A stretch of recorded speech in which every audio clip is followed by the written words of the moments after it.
pass it off to Miss Ada to start us off, this lovely 5-year-old.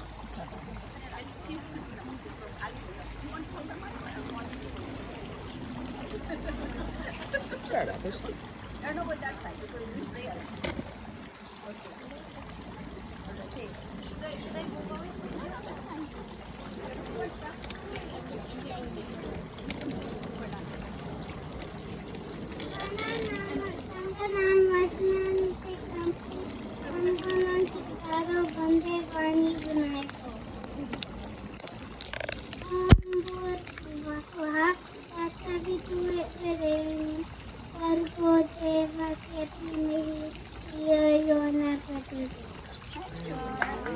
Thank you so much.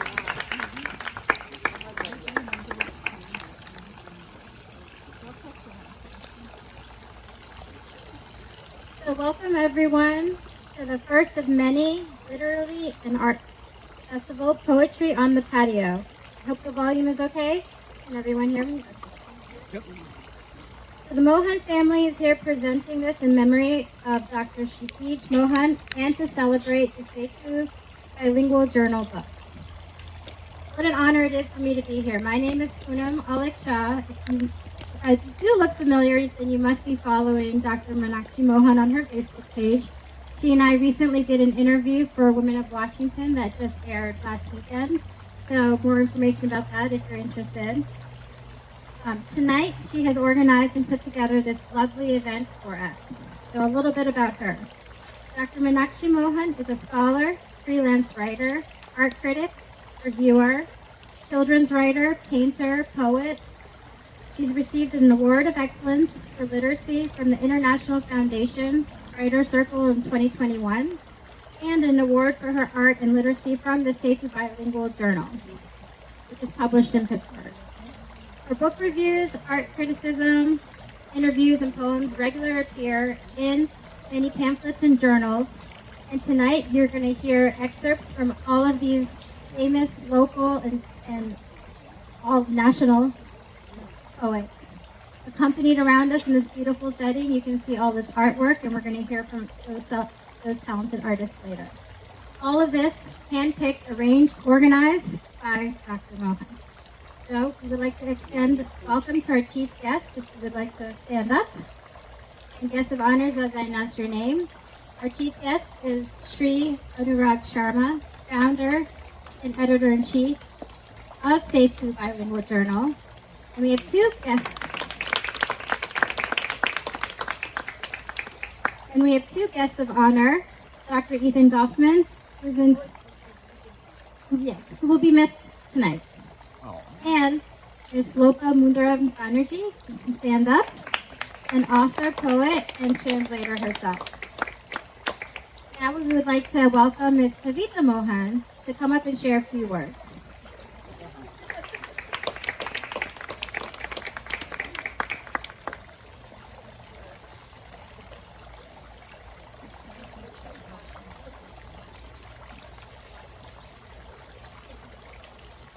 Good evening, everyone. Thank you all for being here. It is an honor to stand before you tonight to speak about my father, Dr. Shipij Mohan, a man whose life was a masterclass in pursuing knowledge, embracing the arts, and living with love. But before I speak about my father, I'd like to take a moment to recognize my mother and her extraordinary efforts in bringing this beautiful evening to life. Tonight's event is not only her tribute to my father, but it is also a reflection of her lifelong passion for the arts and her deep, unwavering love for him. My father was a scientist who shaped national policy, a poet who wrote with soul in 3 languages, and a leader whose vision touched industries and institutions alike. But to me, he was simply my papa, a man who recited poetry late into the evening in his office, who taught me the elegance of a well-turned phrase, the enduring power of literature, and the rigor of a well-reasoned art. He was an avid reader, a powerful and eloquent speaker, and he had the most exquisite penmanship. He was born in Aligarh, India, and from the very beginning, brilliance seemed to follow him. A published author at 8, a top student, a debater, a scholar, His early life was a prelude to a career that would span continents and disciplines. He possessed a commanding knowledge of subjects ranging from literature and world religions to history and politics. From the FDA to the White House, from Baxter to Boston Scientific, he left behind not just policies and patents, but a legacy of integrity, excellence, and curiosity. But what made him extraordinary wasn't just his resume, it was his humanity. He held a PhD in physics, and he often said that there was only a fine line between physics and poetry. He could quote Alib and Dylan Thomas in the same breath. And he collected fountain pens and rare books not for prestige, but for the joy that it brought him. He was a connoisseur of ideas and cuisines, and a traveler of both the world and the mind. Above all, he was devoted to his family, to my remarkable mother, to me and to my brother, my husband Shantanu, to his grandson Anand,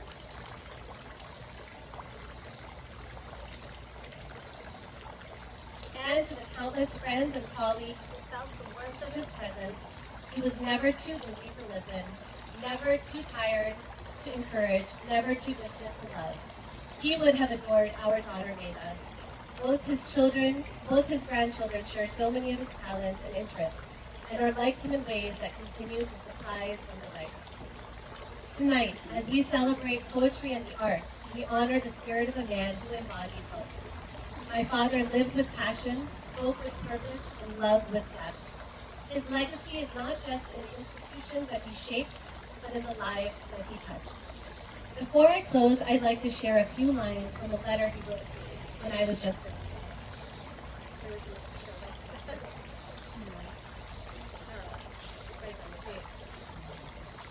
There is much that you will know in life. There is more that you will not understand. Learn to feel what you cannot comprehend. Reason alone can be painful, because at the core of all knowledge is knowledge of one's ignorance. If reason is your only medium of perception, at some level of analysis it will be ineffective. At that point, you may become totally disenchanted with it, or you may think that reason alone defines the boundaries of existence. In both cases, you will be wrong. Therefore, analyze, but also accept, think, but also feel. In this world increasingly driven by technology, poetry and the arts remind us of beauty that cannot be measured, the truths that cannot be coded, and the emotions that make us human. They offer us not just escape, but insight. My father understood this and lived it. My mother continues to exemplify it. Together, they have taught me that the most enduring legacies are not those of accolades or achievements, but of wisdom shared, love given, and beauty created. Thank you all for being here and sharing in that vision tonight. My father would have cherished this gathering, and he would have had his own poetry ready for it. Thank you.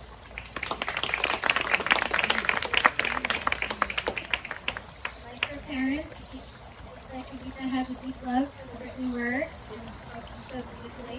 We can't forget to mention that she is an international trade attorney based out of Washington, D.C. with more than 20 years of experience. She was selected as the Super Lawyers list for Washington, D.C. for 3 years in a row. Traveling from Pittsburgh to Maryland, let's bring up our chief guest to also say a few words. Sri Anurag Sharma is a distinguished bilingual author, editor, and cultural advocate whose work bridges continents and several disciplines. He received the National Journal Burma Award in 2023, one of India's highest literary honors for Indian writers abroad, celebrating his enduring impact on Hindi literature and culture.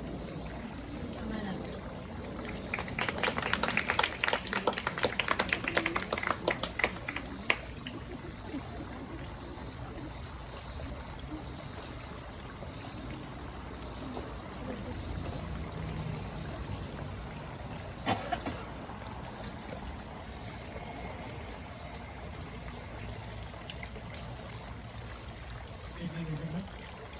First of all,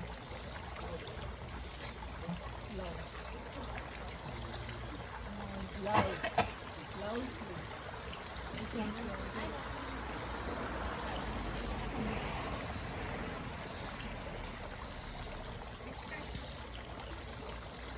sincere thanks. My sincere thanks to Meenakshi ji for hosting this beautiful event. And I was telling about Shikit Mohan, in fact, I read about him earlier. And from childhood, I have a special admiration for people.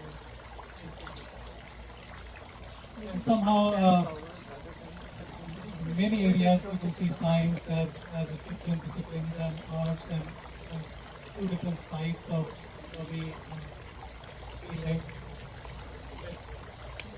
Dr. Shikit Mohan is an example where science and art become collide. They actually run in parallel, they run hand to hand. Poetic truth is not something different from the scientific facts.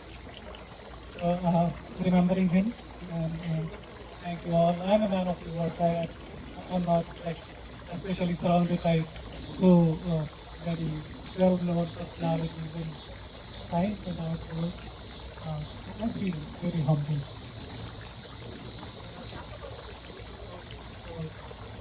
Safety is something, this is again a dream of two crazy cousins, Dr. Sunil Sharma and me. We both started this 9 years back, and it's surprising that a monthly journal in two languages, two independent editions in Hindi and English. We didn't even realize we completed 9 years while starting that. This all happened, in fact, some of our authors are present here in Hindi and in English both. Ethan could not so he's not here, but still I see many. So again, yeah, thanks everyone. We are running that journal. This is mainly building a bridge, one word at a time. It's like we are trying to compile words from different continents, different languages, and all these great people who are around the world. So you are all welcome to join Setu and contribute. Your literary contributions are all welcome.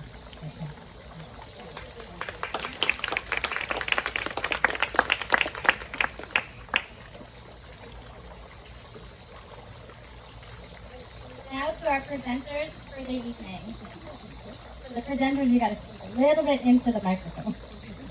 All right, Dr. Marian Slick, a professor of English and reading here at Montgomery College. She writes both poetry and short stories, which has been published in a range of blog zines, journals, anthologies, and her most recent book is Why We Never Visited the Elms. Please welcome Dr. Marian Slick.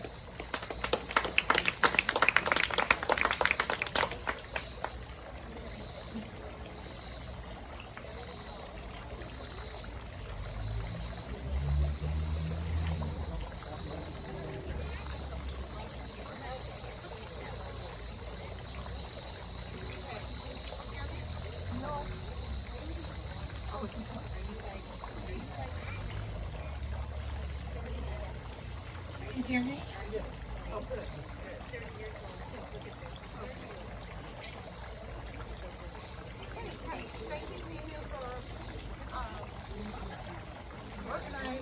Organizing, creating this. Oh my God, yeah. Yeah, that's great. I wanted to read, okay, a couple little things from my book, Why We Never Visited the Elms, and the first is Ethan's favorite poem. It's from when we were living in Lafayette, Indiana, and he had a car called Travels with the Gray Ghost. Back then, we drove everywhere, even to Burrito Loco, the place on top of the hill we thought of as steep in our flat state of Indiana. Shifting gears on the incline, you drove the Gray Ghost up the shadowy street, space between elsewhere blotches of bright lights, the mall and chain restaurants, plants strung out on the south side of town, campus to the west, students wedged into Harry's, its sound system blasted Nelly's cotton ear all spring, Burrito Loco's jukebox was silent, maybe repossessed, maybe sold. I don't recall other customers as we talked over the grill's sizzle. Ghosts, even at this restaurant, dark men must have sat near us. I didn't know their language.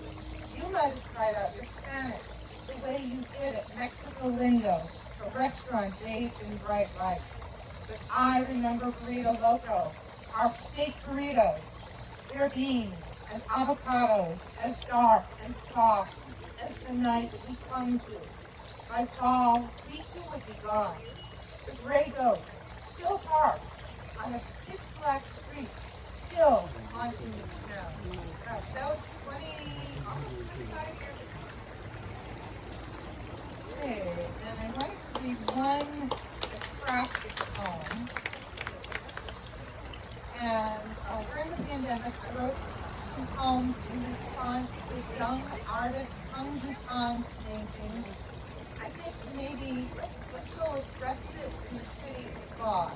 And these take place in Boston because Hung Khan is earning his MFA from Mass College Art. Respite in the City of God.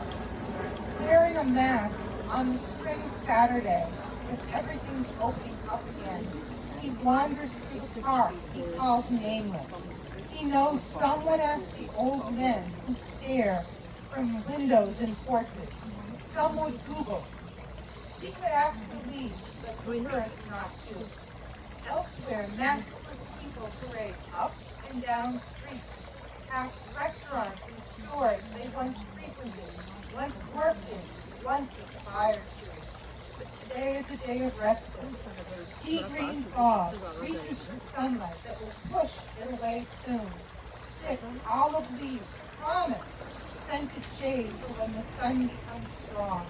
Red roses flicker, young butterflies, let's leaves, twigs, grass, empty red gold cans, and the older artist who imagined she wanders through a painting she once glimpsed in school, through the painting she will begin soon. Thank you. And this is my book. And Hans painting that I responded to were his painting Density versus Emptiness, 20-9-2021, and Density versus Emptiness, 20-8-2020. Thank you.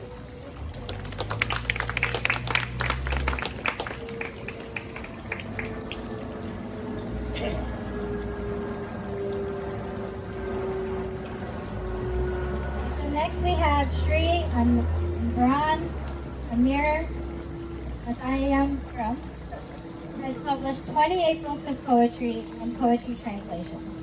He writes in English, French, Spanish, Portuguese, and Haitian Creole. In 2022, he received the ITLEC World Poet Mundial Award. His latest books are Seer and the Rumner's Almanac. Please join us.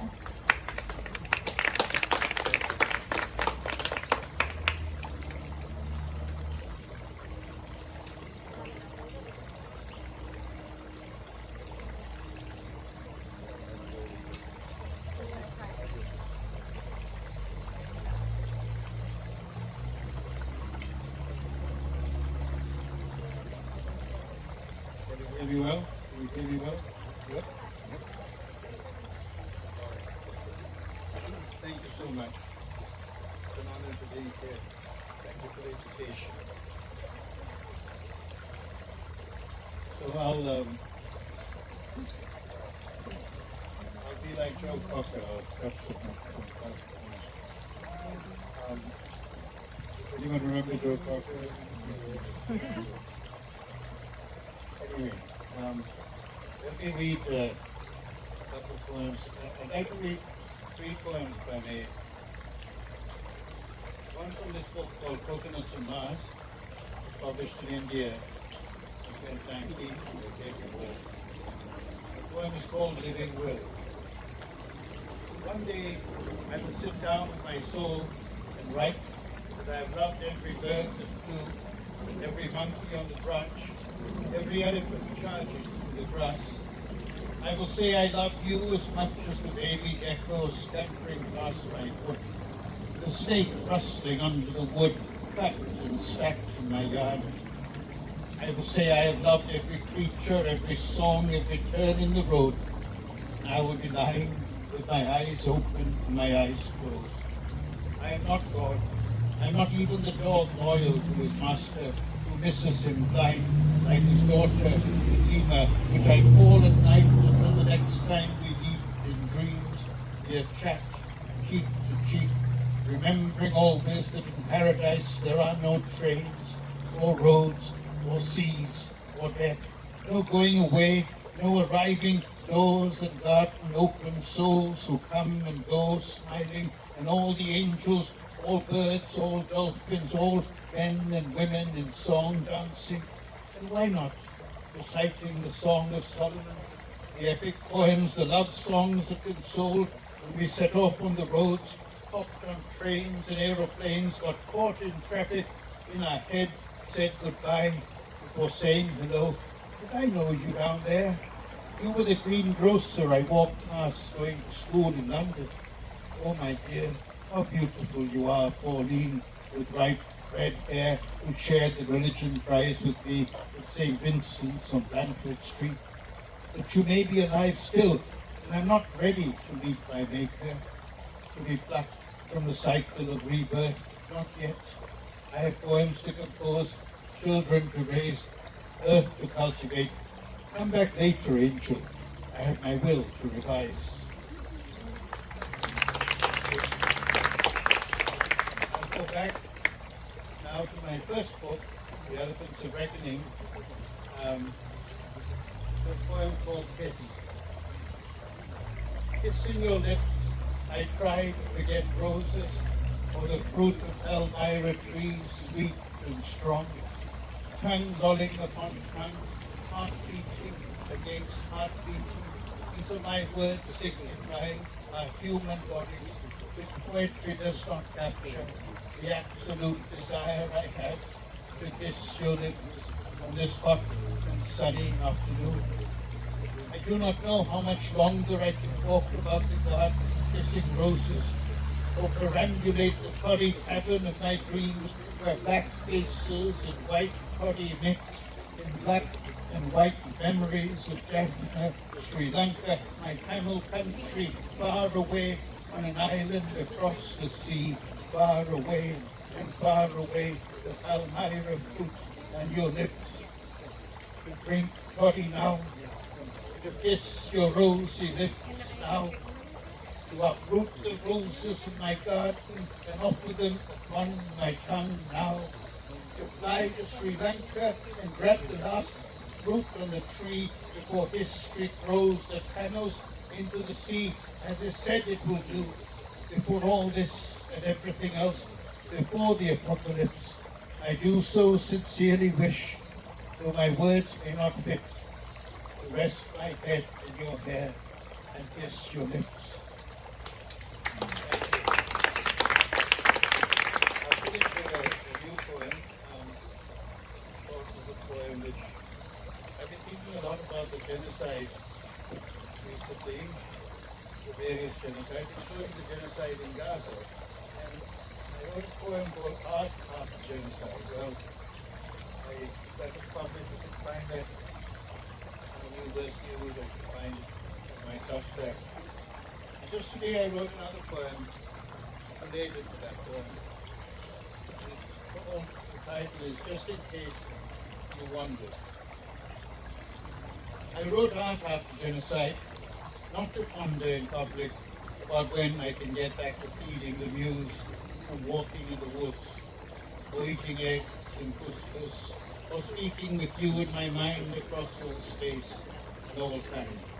No, I did not write the poem to show weariness with war and genocide, and the pall they cast on ordinary pleasures. I just wanted us to think about how we can go on writing, how we can go on living, while a winged man falls in the background, or babies starve in Gaza tents, or journalists marked press are mown down by a drone. Thank you very much.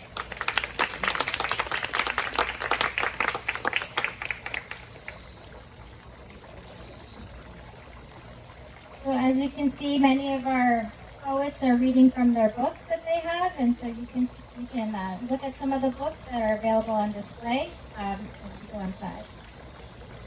So next we have Dr. Anita Nahal. She's a professor at a university in Washington, D.C., and is a poet, children's book writer, novelist, and a very recent short filmmaker.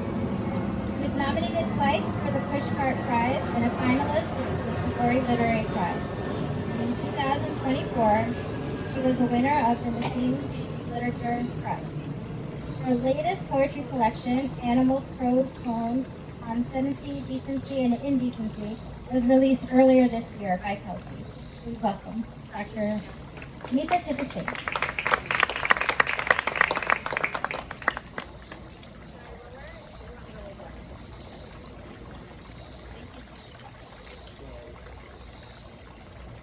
What happens with long to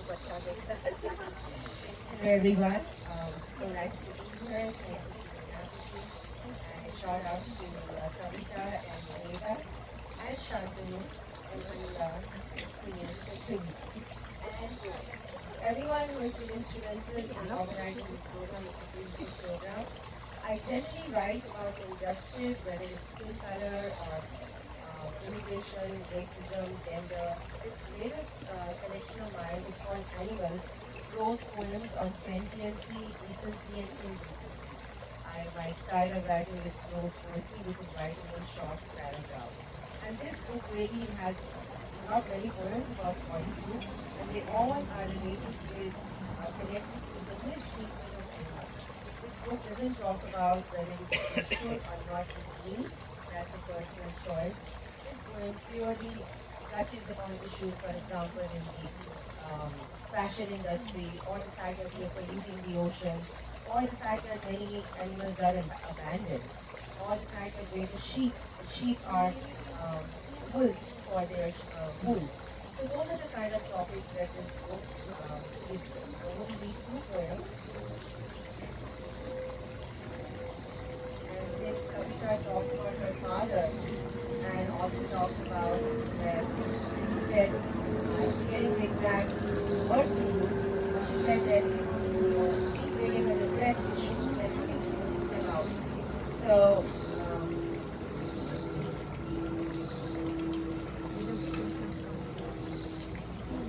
this poem is called Angoras, Downs, Alligators, Snakes, Cows, Buffaloes, Rabbits, Sheep, Ostrich, etc., etc., etc. Please stop. Stop my fingers from typing countless, etc., etc., etc. It's like a constant buzzing of bees. They won't stop. Why should they? When they are trying to tell me something. But what would I repeat that the world doesn't already know and ignore? Cupboards of some are full of affluent, not required artifacts. These are just the facts. Powder, sugar, supple angoras, or rare furs stand firm, though I can see their shoulders drooping. Eyes at the tip of the droop are weighted, and ear reared, like untoasted bread, thickly larded, or a shaped to taste piece of meat that hangs with straps, swinging like bells in an empty burned church. And then the winter sleep for some is surrounded by the fluff of down feathers, angrily plucked and jerked. Down feathers are actually feathers of birds that are the under layer of the outer layer of birds. And sometimes for down comforters and all or jackets, those down feathers are pulled very harshly out of birds, leading to injury and death for them. What if it were a handful of hair from a human head? Some parade another skin on theirs, not the kind that two people display in lovely, but one of nightmares of animals minding their own business, surrounded and exterminated. Like in the middle of the night, even on unlit streets are split, like slaves pulled from families, never to know a dear one's out. And then on two straight legs walk rigidly, the self-righteous. I feel the tainted feet, the needless soreness, the shame that comes from watching pure eyes partially alive when trains spoke and spin, hitting here and there on a thick brown wooden block or on the old forced floor.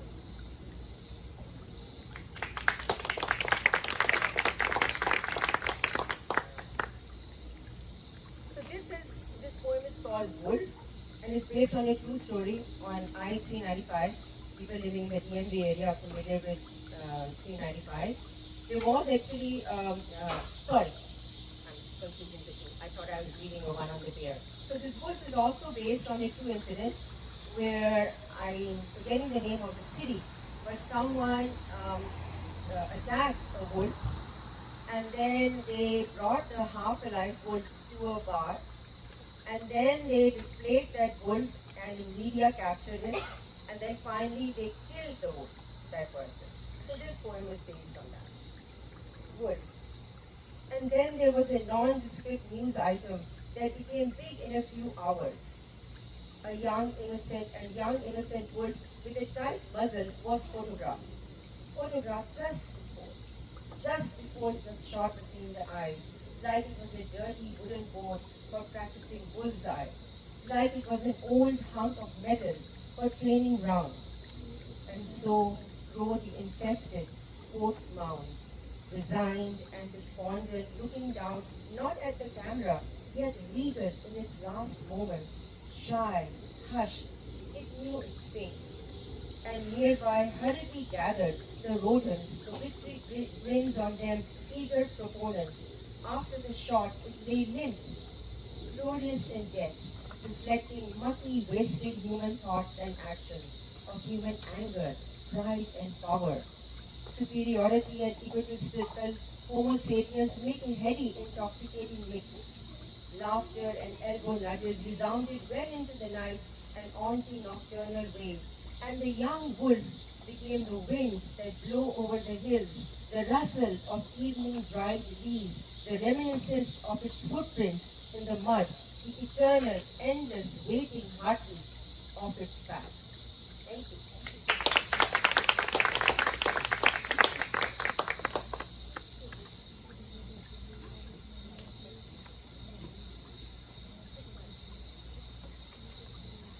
Okay, thank you.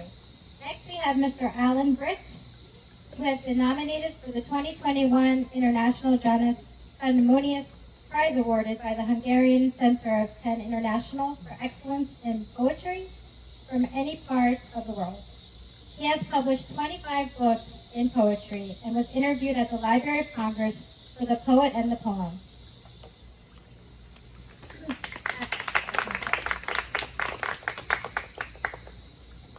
He currently teaches at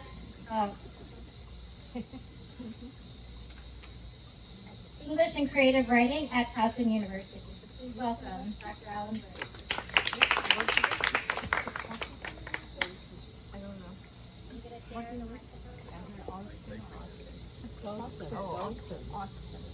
Can you hear me okay? Is that okay? Good, good.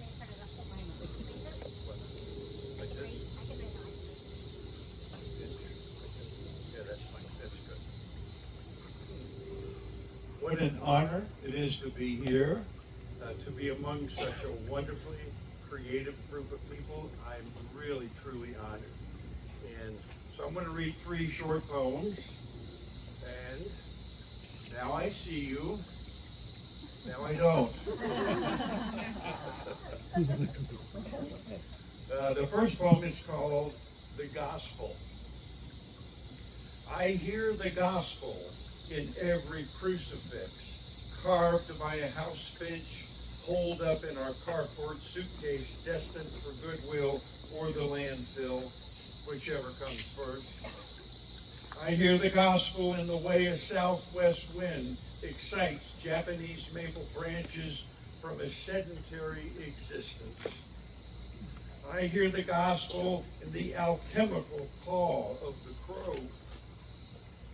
And I heard something else today, something that I can't explain. So I wrote this poem.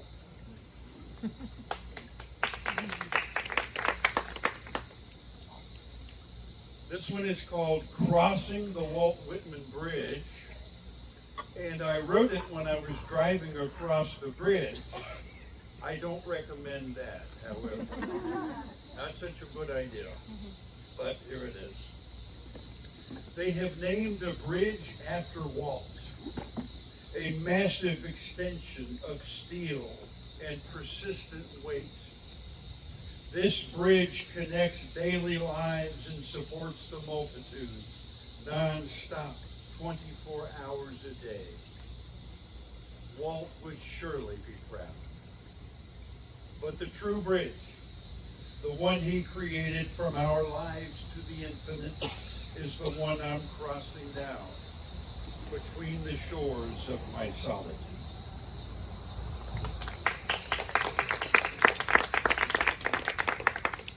And the final poem is called All You Need to Know. Maine Coon, by the way, I'm going to mention that. That's a cat, probably. Some of you know about that, yeah. Startled like a Maine Coon in a room full of strangers one late afternoon, I remember the ticket coachman, but I don't remember you. I remember a feline soul, such as it was, but I don't remember you. So I close my eyes and dream of oilcloth sails meant for you, and sail we do on abalone wings throughout adolescent bougainvillea, and musky misfortunes releasing a poetic virus that the universe wedges between us, which is neither here nor there, but for better or for worse. I built a boat called love that floats, and that is all you need to know. Thank you.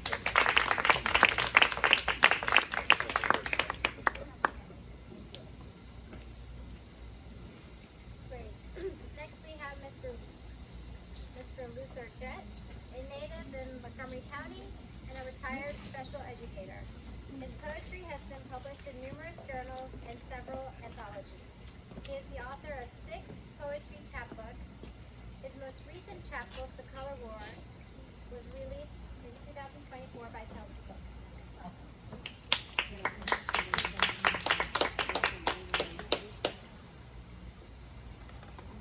Thank you. This is what my latest book looks like. But I'm not going to read from it. I'm going to read 3 other poems. If not, when? It was. Otherwise, morning, a chipmunk perched on my stoop, the sky gone ebony to blush, turned back again, starlings beamed on the netherwise lawn, though they were not the first to be night behind elsewhere. The moon, yes, the moon refused to wane, lingered where blue hills pretend they have forgotten the tides. The gears of the sun locked up. A desert quivered outside the town, and it was otherwise eve. The walls came tumbling. At midnight, mockingbirds sang and sang their parting songs. The calendar fell from its nail. The clock struck.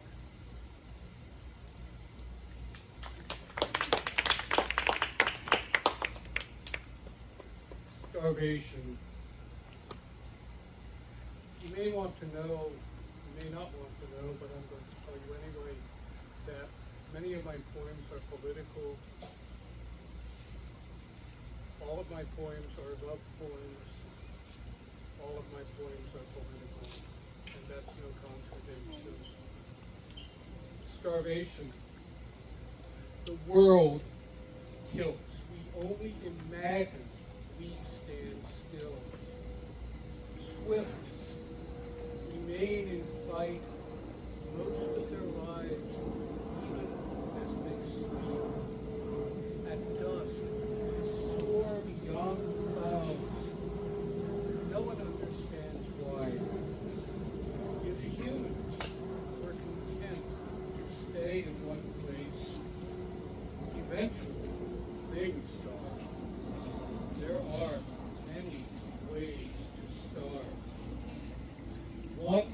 swift make 10,000 insects in a day. Planets circle dying stars. Seasons go and return. In the evening, we make a wish. We do not know if it will ever land.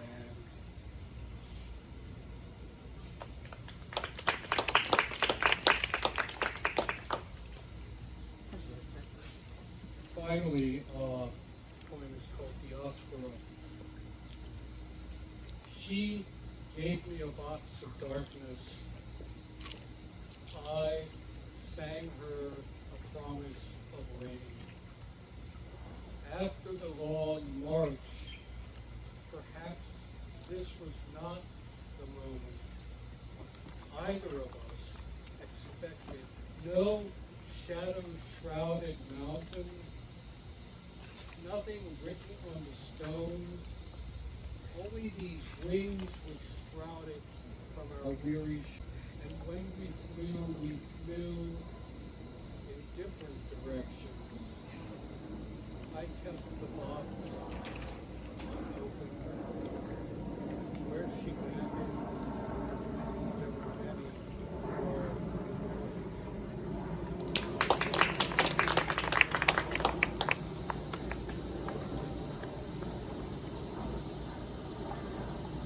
Next we have Miss Sunaina Ho, whose poetry graces the pages of numerous international journals, museums, poetry festivals, and textbooks. Her debut book, Refugees in Their Own Countries, tells the story of a partition in India in verse and in illustrations. Her second book, Please Go to the Park, is an invitation to embark on a journey of self-discovery. Please welcome Mrs. Ho.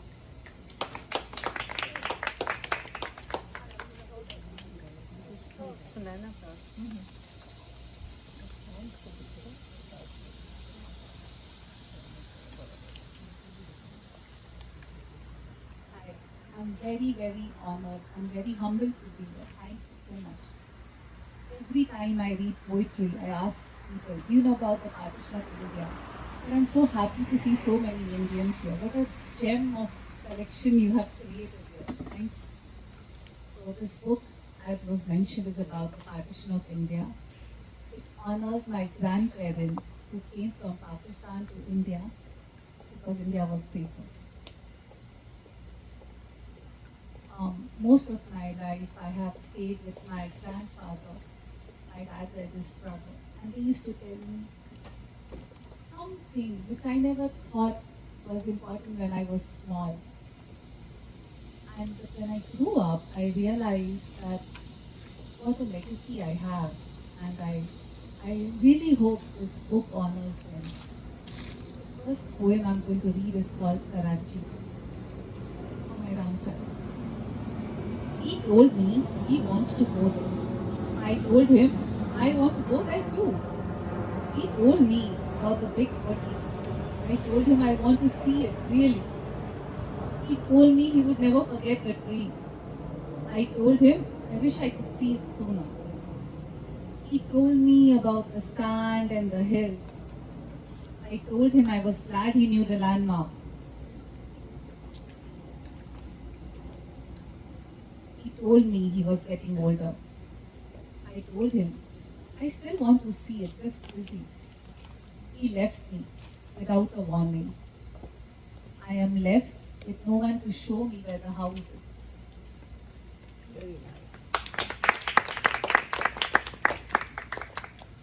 Ram Chacha used to tell me, or tell my mom rather, every time my mom complained in Mumbai about the dust in the house, he would say, in Pakistan there used to be sand, and every morning his mom used to sweep.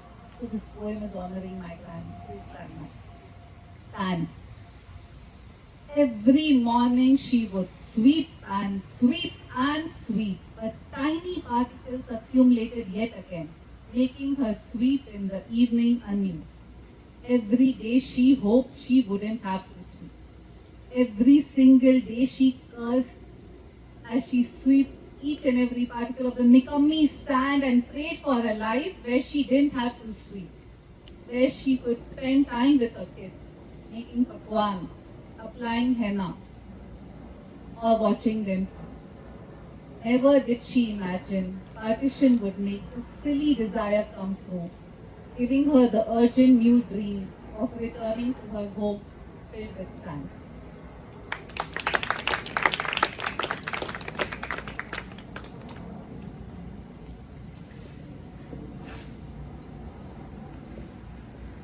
Ants in a line. This is actually an ekphrastic poem. It was made seeing these images of Pakistan and India and the partition. Ants in a line. Along the river Sindhu, carrying their little lives, small countries on their puny shoulders, growling stomachs, dried tears, bruised feet and bleeding wounds. Faces hidden, voices muted, horses, camels, bullocks all crawl together, dodging flying stones.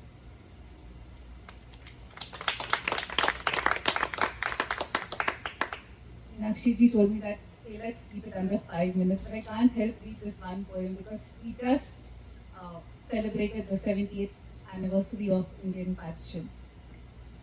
Brothers, they fought together for their land, for their freedom, hand to hand, shoulder to shoulder. They fought together without worry, without fear. Sweat mixed with sweat, blood mixed with blood. They fought together without realizing they would also fight each other.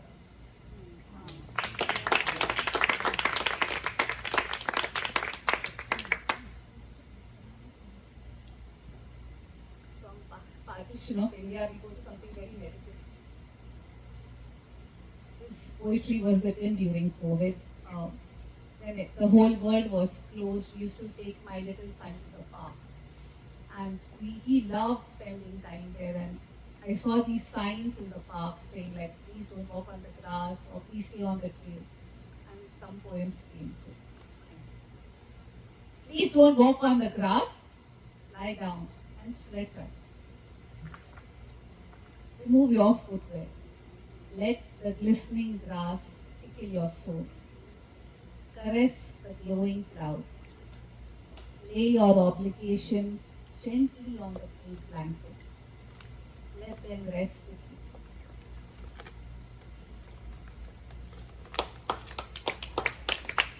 Toss your burdens in the stream and watch them sing. Stay there till butterflies catch you.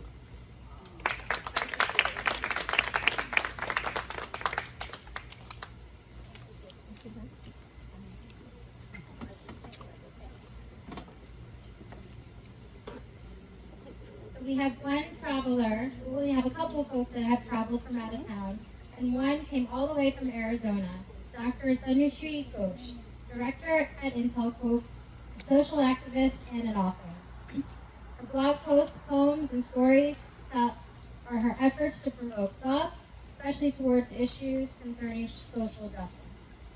Her literary resume includes poems and stories featured in international and national magazines, as well as over a dozen anthologies, such as Oprah's 2016 reading list, Defiant Dreams. Please welcome her.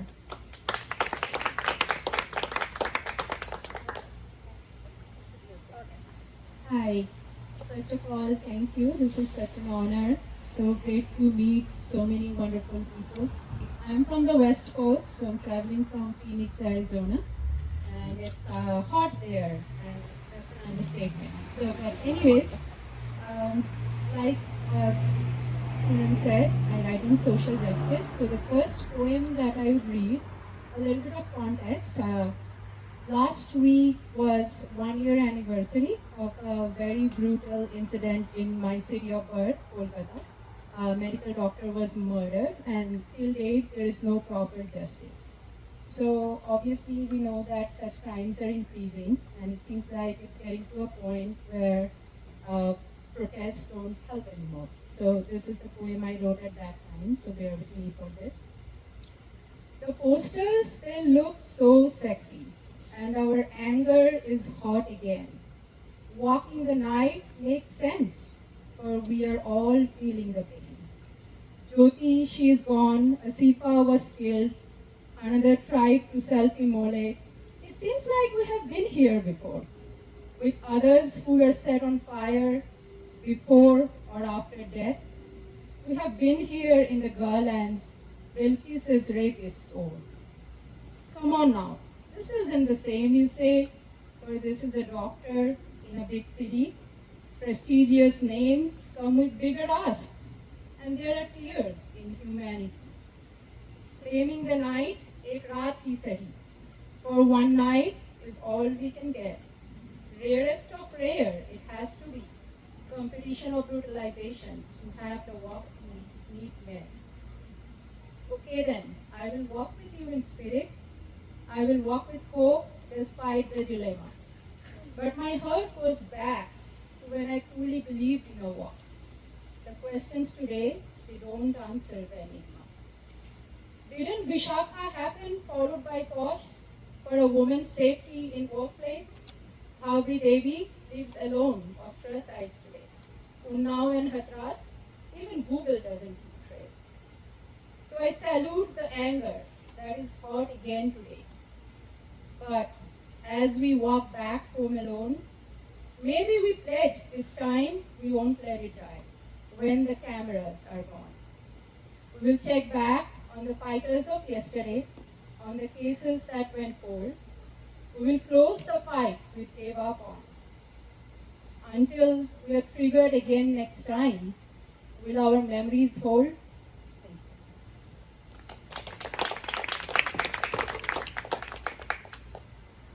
So the second piece I wanted to read is actually an author's note for my latest book. This is Clear Chronicles.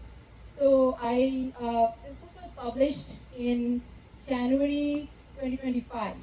However, it seems like the world has changed so much in just 6 months from when I wrote this book. And that's actually why I do want to read, just to remind ourselves how far we have come in just 6 months. And I don't mean far in a good way.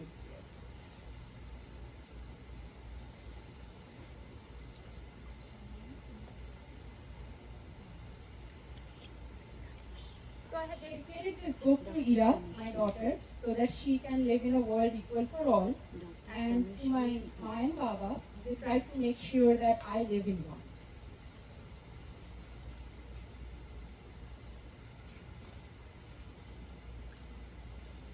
In my growing up years, the category LGBTQIA didn't exist as such. Grouped together, identified, acknowledged. My then awareness on gender beyond cisgender individuals was only of folks who were shunned yet feared, appearing during weddings and traffic stops. The power of their blessings and curses was the blessing of what was otherwise noted a cursed life. My then awareness of sexuality beyond heteronormative expectations was none. Until fire happened and then Brokeback Mountain came years later. Objections around two men kissing on screen were so strong among some of my male friends that I couldn't help but wonder why. I realized in the years since that we are surrounded by individuals who are made to fit in, forced into non-existence, grouped into a single category. An act of recognition, which unfortunately is also the act of denying their individuality. The world I live in now has the use of proper pronouns to ensure inclusion. I get to see the shunning of those who fail to declare pronouns in profiles. I also see sarcasm and ridicule around the need for the same. Unfortunately, often from close friends and family. My world also exposes me to stories. The story of an unfortunate groom who is duped into marrying a woman who turns out to be a transgender, only for the truth to be discovered on the wedding night. So this is actually a true story that came into my life. The stories of effeminate men mocked for being so, and butch women who can't fit in. The stories of parents afraid of their kids turning trans, brainwashed, thanks to a world dominated by inclusion buzzwords and corporate branding. I find myself spinning my own story, one of possible misogyny and doubt, when I walk into department stores in the US and find life-size posters of a boy wearing a skirt or a girl with a beard. The world I live in is changing, they whisper. First, I'll take over the majority to make it better for just a few. Yet the world I live in continues to have the thrown away gender misfits, with the power of curses knocking on the windows of our top vehicles at street signals. With all the categories, pronouns, rainbow flags, and takeovers of the heteronormative world, the third gender still knocks on glass windows. How come?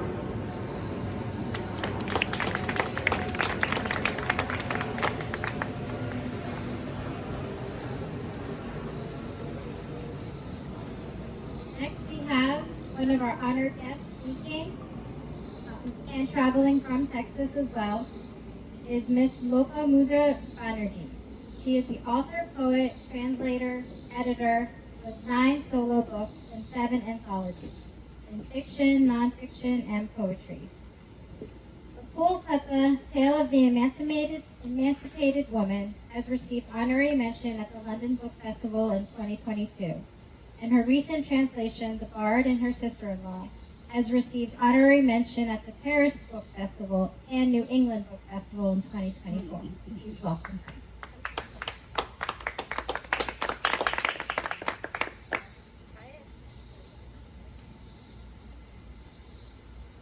Hello, am I audible?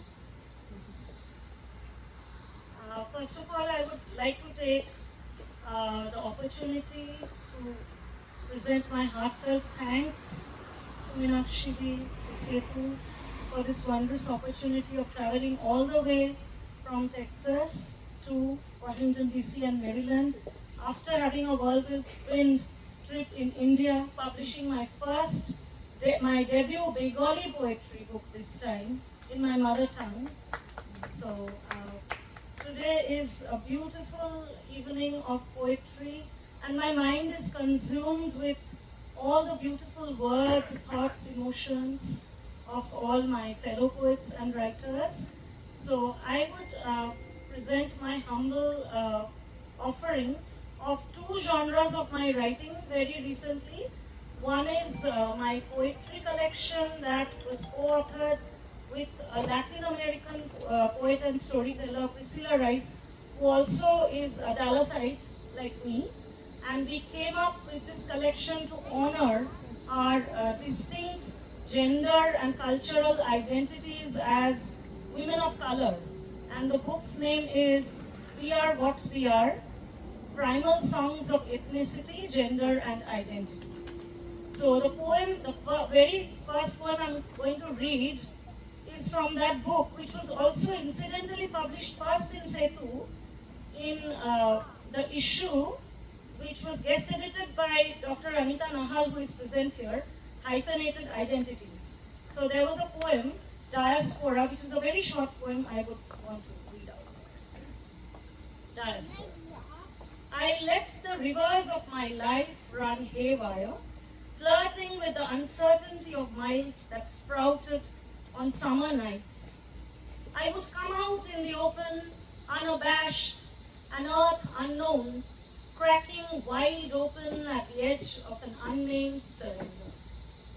In that sacrosanct moment of a dark-throated song, the confluence of the East and West wrote its script of diaspora within my being like an irreconcilable truth, like the whisper of an omniscient God.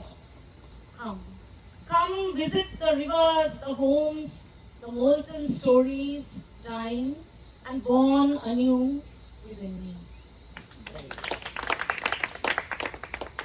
My next presentation is from my journey as a translator. So alongside my own poetry and prose, I have throughout all these 10 years I have carried out my journey as a translator.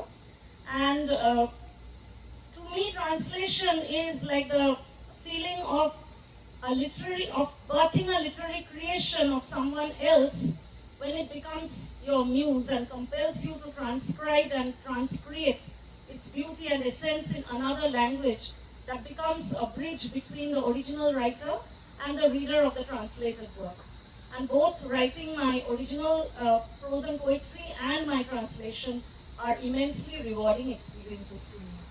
So I would like to present a very brief reading from my very recent book in translation, which is something which I tried for the very first time. It's a biographical novel in translation, which is based on the illustrious Jorashapo Thakurbari of Kolkata, which, for your kind information, is the birthplace of Nobel laureate Rabindranath Tagore, Gurudev Rabindranath Tagore. And this family, the illustrious history of the family, then the Renaissance of Bengal, which is part of India's history pre-independence in the British colonial regime, that forms the crux of the book, and also the relationship of Tagore with his two illustrious sisters-in-law, one of whom committed suicide tragically, Kadambari Devi, who was his prime source of inspiration. And the reason why I chose this book project was to embark on the journey of knowing how the emancipation of women happened within the Thakurbari for the first time in the 19th century, where the whole country was shrouded in the darkness of the British regime. So I would like to offer a humble reading of just 2 short paragraphs from chapter 1. And it centers around Gyanoda Nandini, who was the first to hold a rebellion against the Parda system of women. So it starts like this. One fine day in the Bengali year 1866, a horse carriage stopped in front of the main entrance of the illustrious Jorashapo Thakurbari of Kolkata. As the door of the carriage opened, one could see 2 dainty legs adorned with fancy shoes and socks stepping on the ground. Over the legs, the pleats of her finely embroidered, rust-colored sari fell over, drooping like a sweet surrender.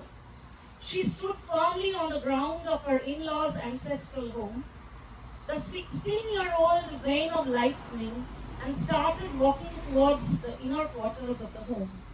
That day, with the bold, unabashed emergence of Mejobo Gyanoda Nandini, the young bride of Jorashapo Thakurbari in broad daylight, right in front of its bevy of servants and attendants, the inner quarters of the mansion had shaken to the core like a sudden earthquake. The old servants of the household, who hadn't witnessed such a scene ever before, wailed in despair as if they had experienced a bad omen. Manada Dasi, the maid servant, peeped stealthily from the quiet nooks inside the house, absorbing the scene, and ran quickly to inform the mistress of the house about this incredible phenomenon. The male stewards and agents of the estate stood with glum faces. Their dear Mejo Babu had just been back from Bombay after a long time, and he had entered his home together with his young bride, which they knew was the most unusual event that had happened in this household, especially when Devendranath, the master of the house, was absent. This is Rabindranath Tagore's father.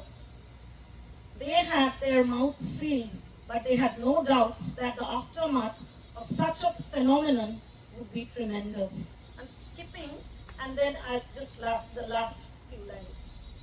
Will the women of our house roam around with you in the open field of Maidan now, like the Mem Sahids, English women? She would blurt out. She is Rabindranath Tagore's mother, Sharda Sundari. So what if they end up going there? Satyendra's young mind was inquisitive to know. If they ever do, it will only taint the sanctity of the household. Don't you know? Even the men of our house don't venture inside the inner quarters at their own will, unless night falls and it is time for them to sleep. Has anyone ever heard that the women of such a household as ours roam around in the open along with the men? They will be ridiculed if that ever happens.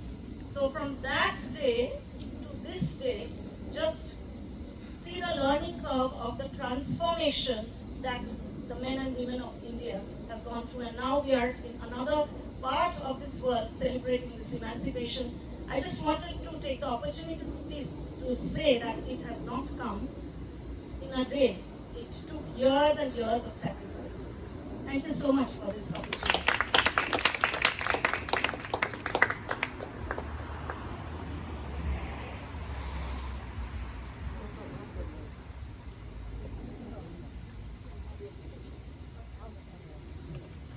We're now going to switch over to some poems in Hindi.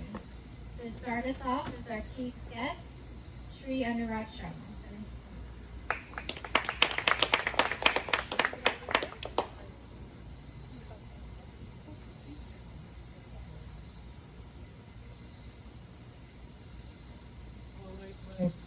Attempt of short song, maybe 1 minute long.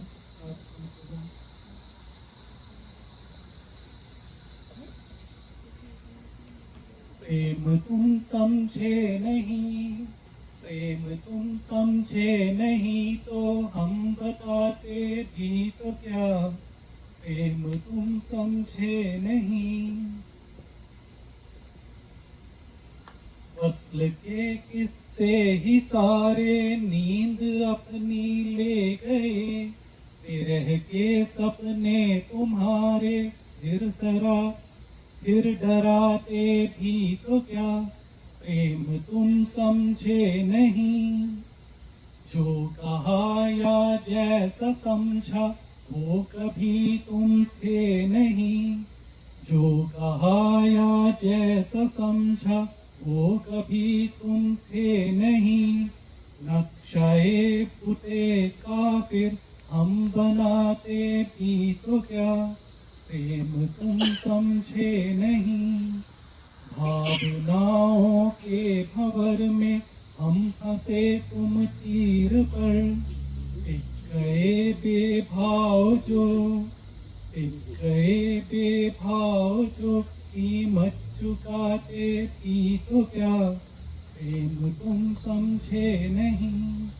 प्रेम तुम समझे नहीं तो हम बताते भी तो क्या, थे रकीबों से घिरे तुम हम बुलाते भी तो क्या, प्रेम तुम समझे नहीं।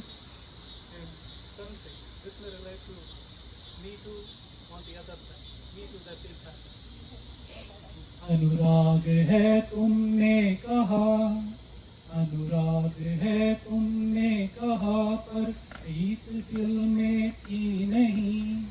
हम किसी एहसान की बोली लगाते भी तो क्या, प्रेम तुम समझे नहीं।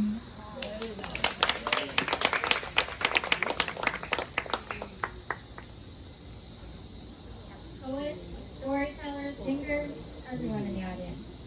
So next we have Ms. Anita Tiwari, a writer, performer, and educator whose work explores daily life challenges, cultural differences, and social issues. Her respect and affection for India and Indian culture prompted her to start teaching Hindi at the India International School in Chantilly.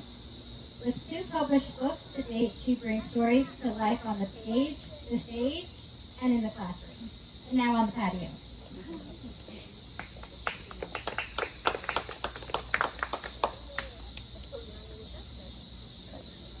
Hello.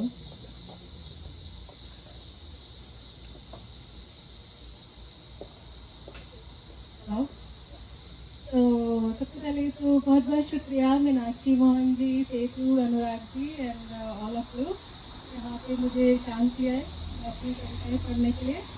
तो मैं सोच तो नहीं रही थी कि मैं ये वाली पढ़ूंगी, लेकिन चंद अशार में ऐसे ही गर्मी जब आई थी तब बहुत लग रही थी, तो उससे मुझे एक अपनी गजल के चंद अशार पढ़ने का मन हुआ। तो मैं सुनाती हूँ कि कड़ी धूप गर्मी और उस पर उमस, कड़ी धूप गर्मी और उस पर उमस, चला भी तो कूलर लगा करके खस। हमारे यहाँ खसखस लगा के कूलर चलाया करते थे, तो उसके गजल के चंद अशार। जब उसने करी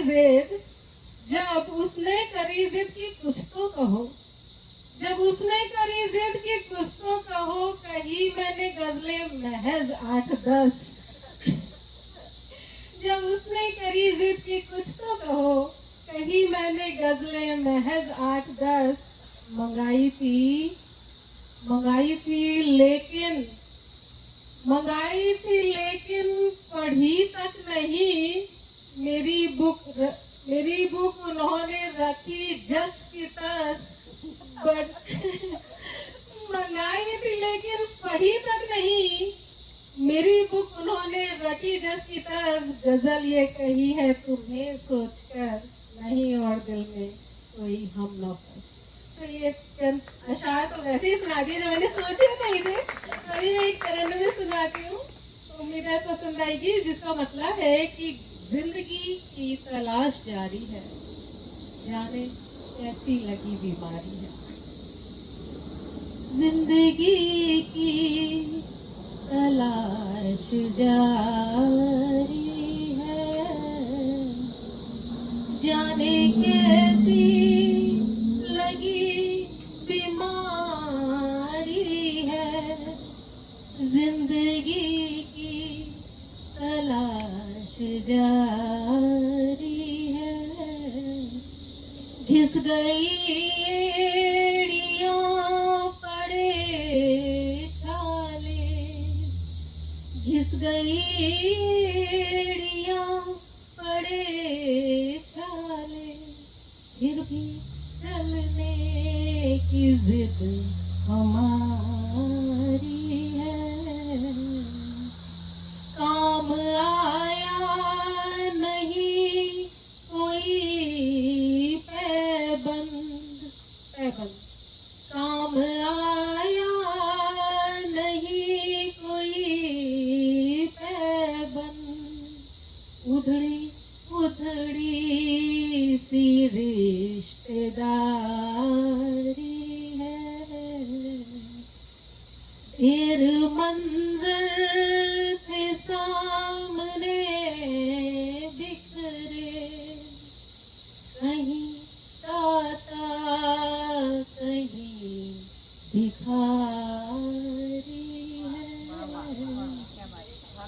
कहीं दाता कहीं भिखारी है। कुछ मेरे ख्वाब भी है धुंधले से, कुछ मेरे ख्वाब भी है धुंधले से, और कुछ घर की जिम्मेदारी है, और कुछ घर की जिम्मेदारी है। जाने कैसी लगी बीमारी है, जिंदगी की तलाश जारी है। बहुत शुक्रिया। मैंने एक गीत सुना देती हूँ थोड़ा सा लाइट माहौल करने के लिए। वैसे मैंने सुना दूसरा था, हिंदी के कवि और कविता की देखो कितनी लाचारी है, बिना मान दे छप छप कर भी संपादक का आभारी है। कोविड ने जब से दिखलाई राह नई अंतरजालों की, इंटरनेट की, जूम बराबर जूम हो रहा, घड़ी लगी कविता वालों की, सुनने वाला बचा न कोई, कवि की कविता पर जारी है, बिना मान दे छप छप कर भी संपादक का आभारी है। एक अगर ढूंढो मिल जाए, एक अगर ढूंढो मिल जाए ढेरों ढेर कवि कविताएं, लेकिन मुश्किल उनका मिलना जिनके लिखे अमर हो जाए। घर घर कविता घर घर कवि ने फैलाई ये बीमारी है, बिना मान दे छप छप कर भी संपादक का आभारी है। हिंदी के साहित्यिक मंचों की संख्या का हाल न पूछो, हिंदी के साहित्यिक मंचों की संख्या का हाल न पूछो, एक एक ने खोल रखे हैं फुटकर मंच बत्तीसों, दिन दिन भर होती चर्चाएं, अगले दिन किसकी बारी, महारथी छप छप कर भी संपादक का आभारी है हिंदी के कवि और कविता की। देखो कितनी लाचारी है। बहुत बहुत शुक्रिया।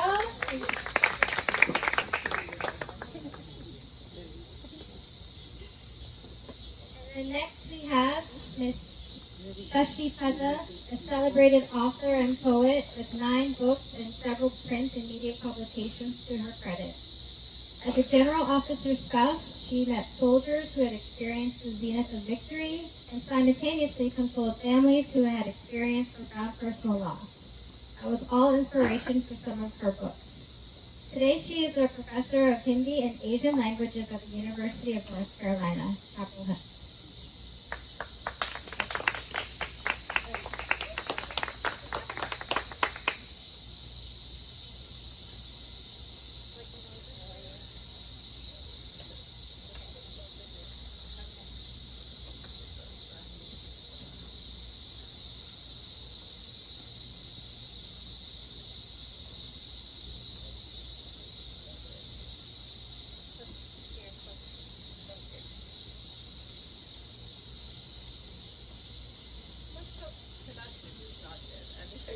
Thank you, Meenakshi ji. Thank you very much for inviting us. And I'm moving inside. it's okay. She will see the recording. Yes. I'm grateful to her for inviting us. And so much I have heard today. Beautiful poems.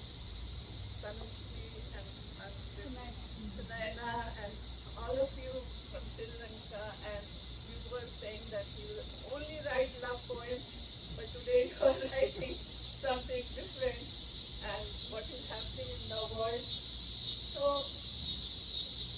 it has made me very, I've been very today while listening to so many poems, and here I am with mine. You know, we were talking, Anuragji and myself, that why so much crime is in this world. And I was personally, I said, I'm very unhappy because it's happening in India. And where is the culture gone? Where is what is girls doing and what are boys doing? Where is the culture gone? So we came that because ego and impatience. If we have patience in our life, in our relationship, maybe we can mend, we can do something about that is going wrong. So this poem is about relationship. मैं हिंदी में सुनाऊंगी. ये relationship पर है कि किस तरह आप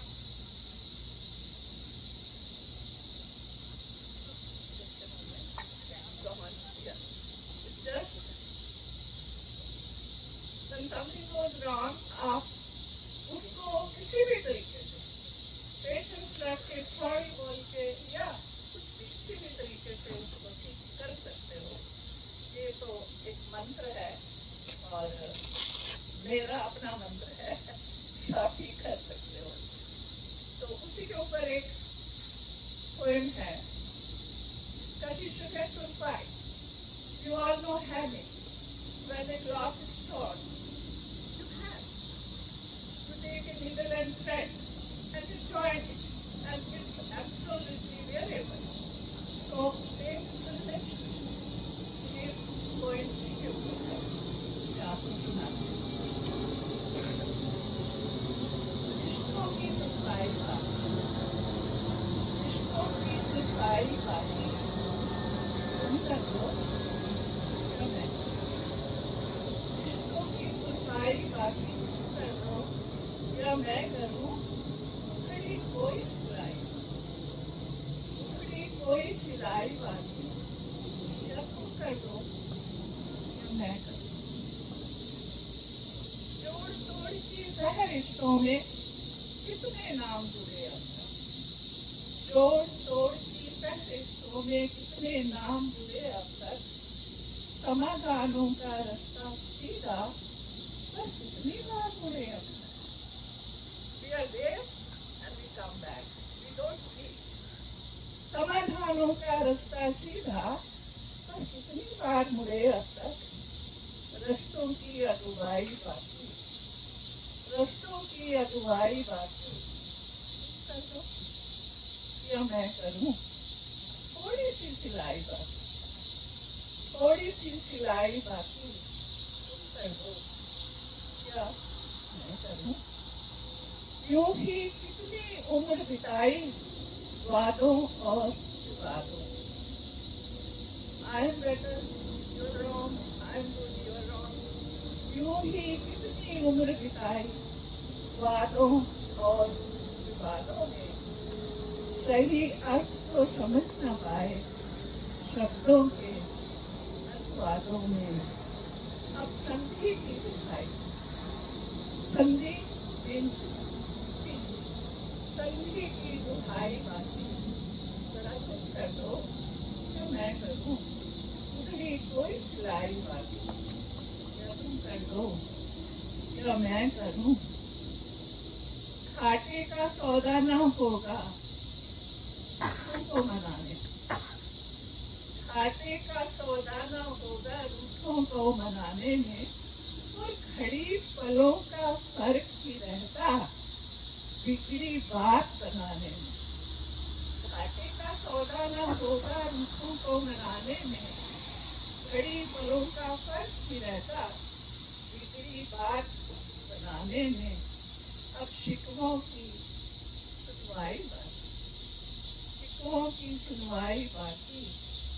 या तुम कर दो या मैं करूं, बस थोड़ी सी सिलाई बाकी, थोड़ी सी सिलाई बाकी. या तुम कर दो या मैं करूं. मन की खिड़की खोल के, मन की खिड़की खोल के देखो, अंबर कितना Rita. The sky is always beautiful. It has so many colors, and it's always with sunlight or rain. मन की खिड़की खोल के देखो, अंबर कितना, मौसम कितना रीता था. आप थोड़ा ठंडा ठंडा, आज तो अंबर कीड़ा था. अब तक जो था अंबर ठंडा, आज तो अंबर कीड़ा था. अब सावन की रिहाई बाकी, अब सावन की रिहाई बाकी. या तुम कर दो या मैं करूं, थोड़ी सी सिलाई बाकी, जरा सी सिलाई बाकी. कर दो ना या मैं करूं. मेरे काम को करना था.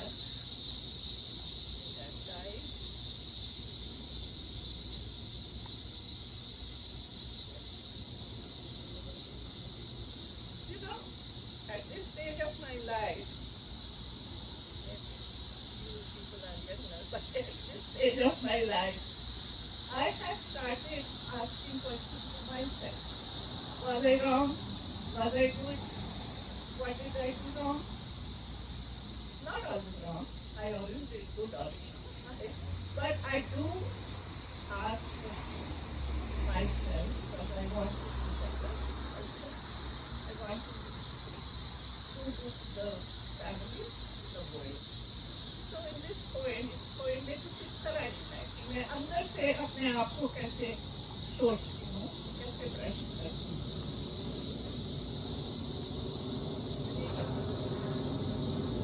खुद में खुद को ढूंढना, खुद में खुद को ढूंढना पहचानना जरूरी. खुद में खुद को ढूंढना पहचानना जरूरी है. और फिर उस पहचान को संवारना जरूरी है. सब था, अहम था, धर्म था, अहम था, गुणों की खान हो गए. I know everything.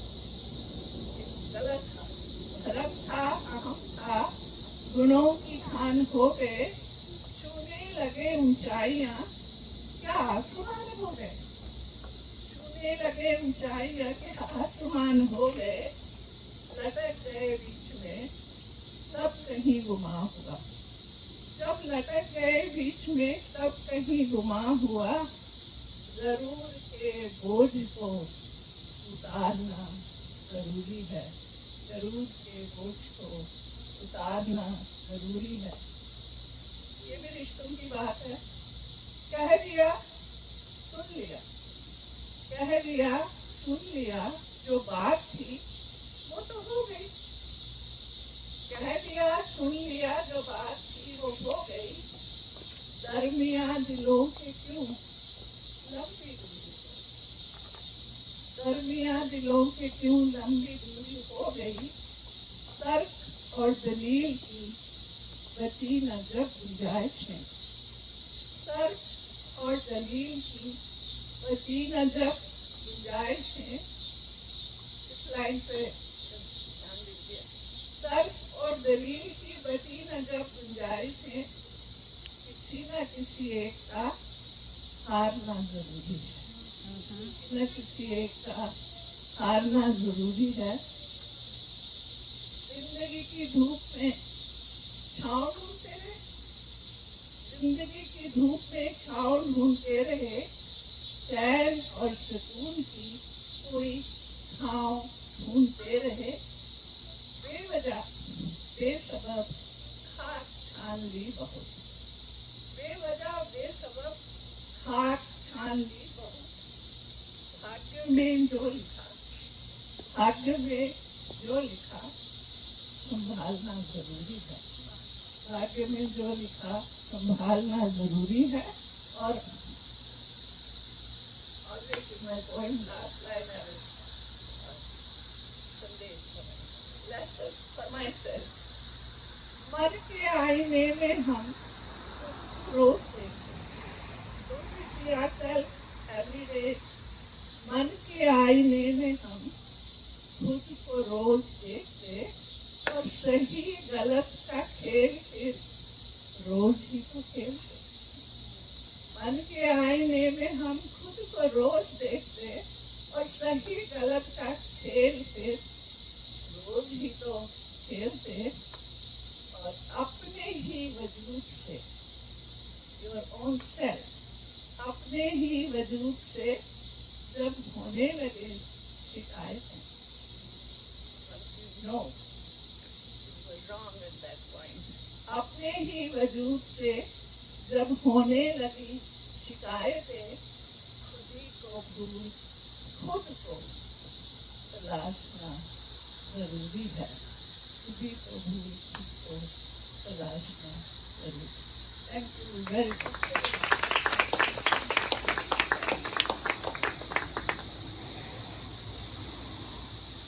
Now we're going to shift over to hear about the painters who have these lovely paintings. When you walked in, you should have received a raffle ticket. And if you haven't received a raffle ticket as yet, then please go get one. And Ada will make sure you have one. So raise your hand if you haven't gotten a ticket. So first up is Miss Mimi Trahan. She's an artist, interior designer, who has exhibited locally and internationally. Her art is inspired by literature and poetry, and is a complex tapestry where her thoughts and painting processes are all interwoven. Please welcome her.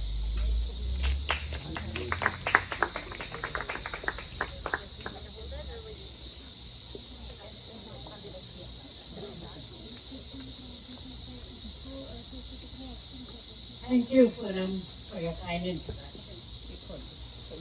Hi, everyone. Today I want to present my painting titled Sands of Time. Recently, I learned the word reverse expression, if I'm pronouncing it right, which for those of you who do not know, it means the practice of creating visual representation in response to a written word. I did not realize that I was already doing that without knowing the fancy word. I'm often asked where I get my inspiration. Honestly, I believe it's everywhere. It often arrives quietly, woven into the textures of daily life. For me, it's ever present, glimpsed in the changing moods of nature, in the shifting tides of the world, and in the quiet currents of my inner thoughts. This work grew from two powerful sources. Henry Wadsworth Longfellow's poem, A Psalm of Life, and the timeless beauty of Rajasthan's sand dunes. Poetry often stirs my imagination, and in this case, Longfellow's verse became the thread that connected word, memory, and form.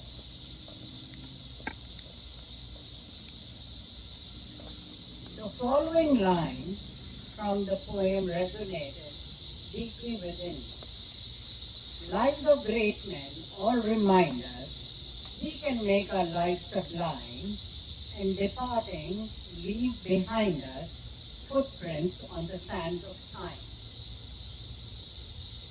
Rajasthan's sand dunes, are not static. They ripple and transform under the play of wind and light. The rhythmic curves carved by time and the relentless forces of nature hold a quiet majesty. As I studied their contours, I saw a mirror to the human face. The lines etched by age, the weathering of experience, the softness and resilience that comes with reflection and wisdom. In sands of time, the landscape and the human form are inseparable. Faces emerge from the dunes as though sculpted by the same elemental forces. Their expressions carrying the weight of a lived experience and the promise of what endures. Longfellow's words are woven directly into the painting, flowing across the sand and into the folds of the skin. The text becomes part of the terrain, blurring the boundaries between the visual and the poetry. Here, the desert is not barren. It is a living archive of time's passage. The dunes shift, the wind speaks, and the faces look towards the horizon that belongs as much to memory as to the future. This is a meditation in legacy, how each life, no matter how fleeting, can leave its mark in the vast, moving landscape of existence. I painted sands of time in acrylic, using a variety of mediums to create textures that give the painting rhythm, depth, and influence. I hope that all of you, who I am sure here have interest in all forms of art, individually and in juxtaposition to each other, will take the time to view the painting at leisure and in depth. For those of you who are interested in reading the entire poem, I have several copies that you may pick up for today. Thank you.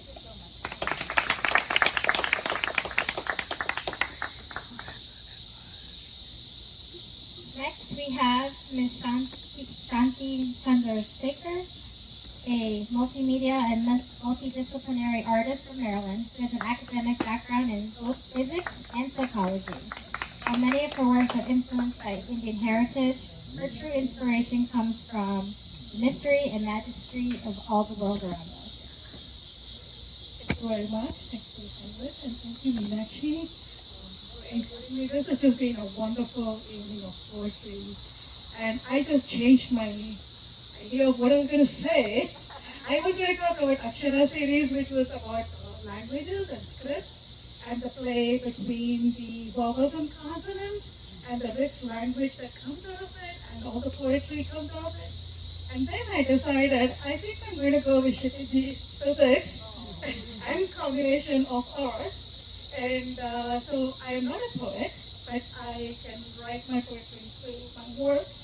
And so I was born and brought up in Tamil Nadu, and one of the things I learned as a child was kolam. So these are drawings done by women to this day on the floor using powder as a threshold, and people walk over it and it's gone. And there's just like so much significance in that action, the daily action of just making this art form, where you draw on the threshold and people walk over it, and it's gone. And you don't say, no one walk over my beautiful poem.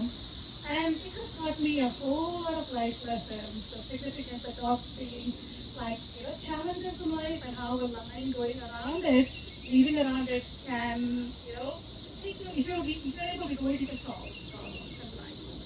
And so this is my traditional art form that I do. And then I carry it over to my science background. And I have realized over the years, like looking back at the work that I do, it's the threshold that interests me. It's always the opposite. And what happens at the junction of those opposites? What happens when they combine? What happens when they overlap? Just like a column. So for me, it has been science, art, and philosophy. I bring in all of that, so no matter where I begin, it's all connected. And that interconnectedness has been a wonderful thing for me. And this year is the year of quantum mechanics, as announced by UNESCO. And a lot of my work is inspired by quantum mechanics, where randomness play, is the one that rules everything. And there's always the question of whether light is a wave or a particle. And it can be both, it can be neither. And the same thing holds good for particles like electrons or us. What are we? And so for me, these are questions. I start with questions. Not only a single question in my work. I end up with so many more questions than answers. And so in this case, it's the waves, it could be the particles. And what else can happen there? And I've also realized the same thing with individuals. And also with the community. I did a project called 2021 Column, where along with two women, we invited people to send their ideas and inspiration on a sheet of paper. This was during COVID. And what happened is, so during the inauguration time, and the idea was to have an enormous column in DC. And we had all kinds of obstacles with January 6th, when we were supposed to have it done on January 7th, and then, it was all filmed, and then, had to wait till April and then call it Thursday. So we had to adapt, which is what Colon teaches us, adapt and move on. And so one of the things that I learned, and one of my co-organizers had come up with how every individual is as important in a drawing. If you take that one individual, the whole column falls apart. Like the community requires every single person's input, participation, or just being there. And so she sort of said, you were telling me no celebrating because every single dot is equal, and I was like, yes. And for me, that was like a poetry. Maybe you could come out of it something where every single individual particle makes up the whole, and you should never forget that. And like you had mentioned about the physics and the art, I did not work in the physics field at all. But whatever I have learned in physics, I still don't understand. And I use art as my way to move forward. And it has been teaching me about it. So thank you so much.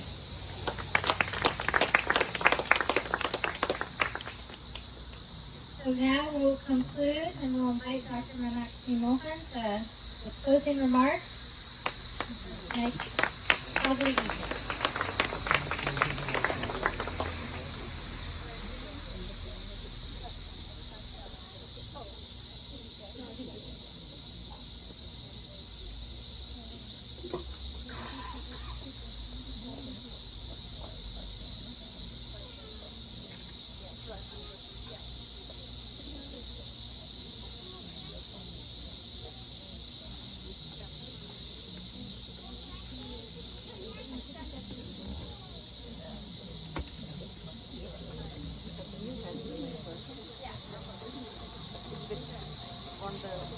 First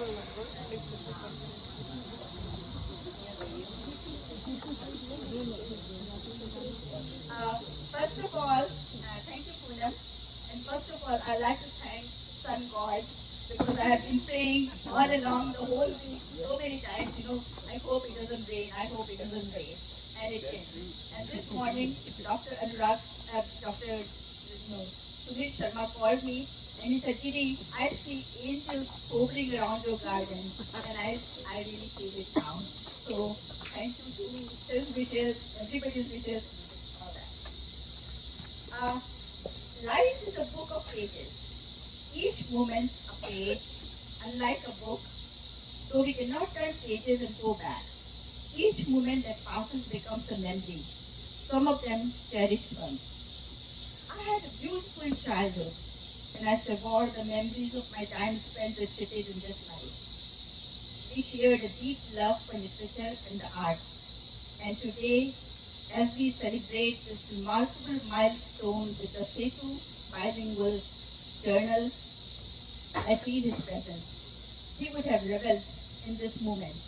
Though he is no longer with us, I know he watches from above. This celebration, this tribute is for him. Today, we honor the Setu bilingual journal's extraordinary achievement of over 5 million readers. What a testament to the power of words and the dedication of its team. I would like to extend my heartfelt thanks to all who made this event possible. We are privileged to have among us the distinguished editors of Setu, Anurag Sharma ji, editor-in-chief. I'm sorry, Dr. Ethan Kaufman could not be here, who is a picture. We deeply miss Dr. Sunil Sharma and Dr. Sangeeta Sharma, the two other driving forces behind the journal. I'm thankful to Lopamudra Banerjee and Tanushri Ghosh who traveled from far to be here. I also thank Poonam Aulucha for gracefully emceeing the program, Nimi Trehan and Shanti Chandrasekhar for your artwork for the Lucky Stick raffle. Don't forget to pick your raffle tickets if you haven't. And a huge thank you to all the participants, contributors, and the audience. If I were to name each one of you, we would be here all evening. Truly, it takes a village. Before we conclude, I would like to share a personal piece, a poem, recently published in Continus UK, titled The Cosmic Wonder. My painting, it completes it. I hope it resonates with you as it did with me. The Cosmic Wonder.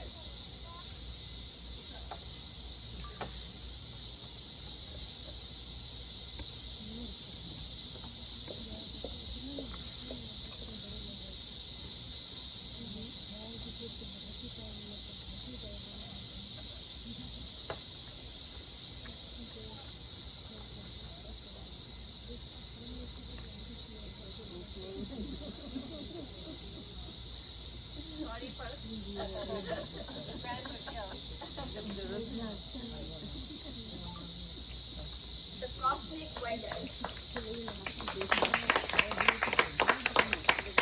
Enchanted, I watched from my window the full moon spreading its pearly chroma on the brink of the deep blue brine, and the waves nimbly dancing hide and seek in its glory. In rapture, I recognized the welkin from far above, which waved in sapphire hues. Crossed its threshold to kiss the ocean's edge. It was breathtakingly beautiful, a divine revelation. Entranced, I witnessed the ocean and sky, all wrapped in cerulean blue. In the quiet of the night, only the ripples of the waves resonated the rhapsodies of love. Mesmerized, I beheld the ocean's vast embrace, so deep it seemed to hold the sky in thrall, a divine pavilion where emperors tried tea and juice and wine.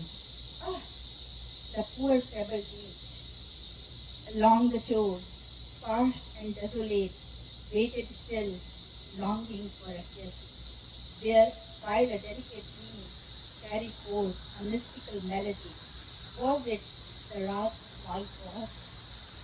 Bewildered, I wondered how the mystery and beauty, with a symphonia of its own, would fade as the dawn breaks under the fire, leaving only echoes of a wedding choir and the glistening stones on the shore as a testament to the cosmic weather. Thank you. That was my Now it's my honor on behalf of the Mohan family to present awards of recognition to three outstanding organizations. Before I name the awardees, my 5-year-old granddaughter, who has been waiting very patiently to be presented today, has something to say about her Nana. Good evening, everybody. I've never met my Nana before, but I know he is a legend. Whenever I sit in his library, I feel him all around me. I love you, Nana. Thank you so much, Nina. That was beautiful. That was really nice. Thank you. Now, next, I will name the three distinguished organizations that have profoundly impacted the world's literature and art, weaving a global tapestry of humanity, harmony, and peace. The Patio Bilingual Journal. Congratulations to its dedicated editors, Dr. Sunil Sharma, Dr. Anurag Sharma, Dr. Sangeeta Sharma, who is not here, and Dr. Ethan Goffman could not make it in the picture editor. We are fortunate to have Sri Anurag Sharma with us today, and I invite him to come forward to accept this plaque certificate from my dear little granddaughter, Leela, and a small token to commemorate this evening. And so here it is.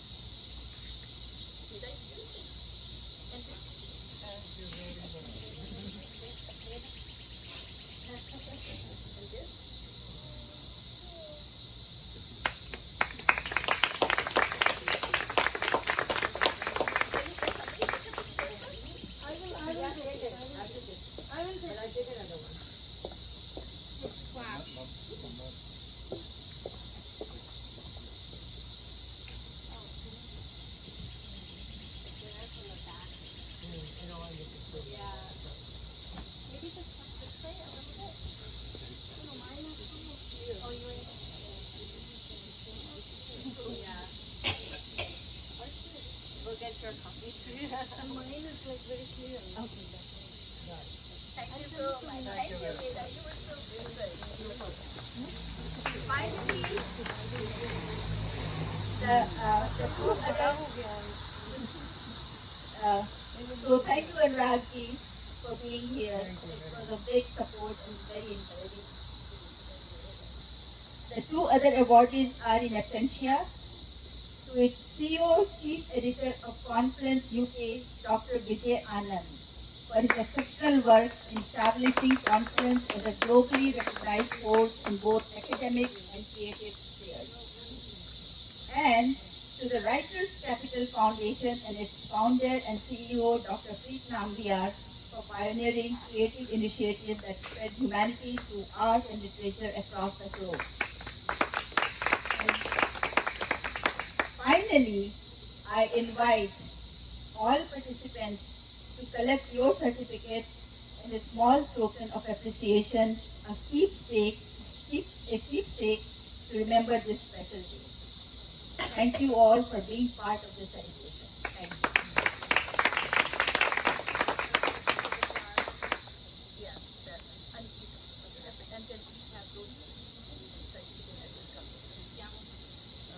Okay, so last on the program is the raffle ticket drawing. So we have 2 or 3 paintings that are going to be the awards of the winners for the raffle ticket. So I'm just looking for the star. And the Would you like to pick the ticket up?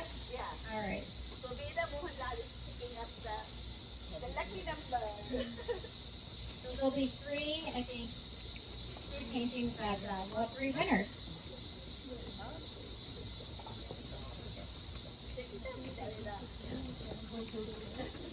Mine was on the bottom. I was here first. Okay.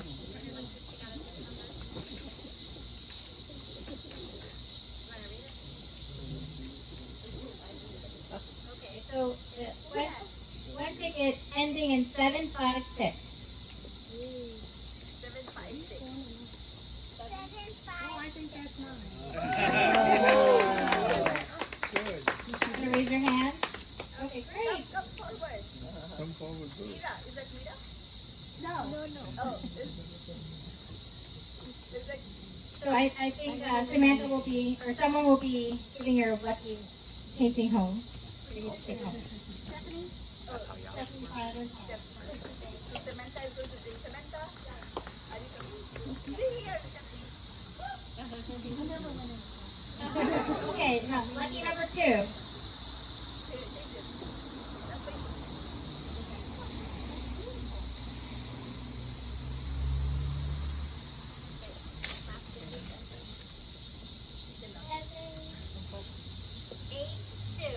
Seven, eight, two. Who has 782? Who has 782?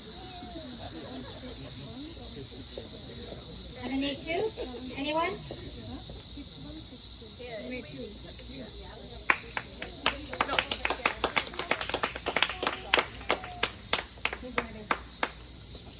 Okay, so we move on to the next one, or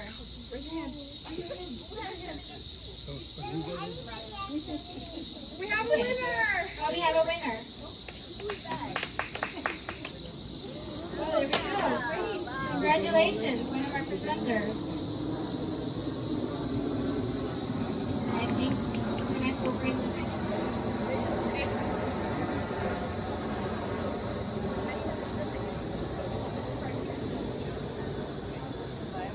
Thank you.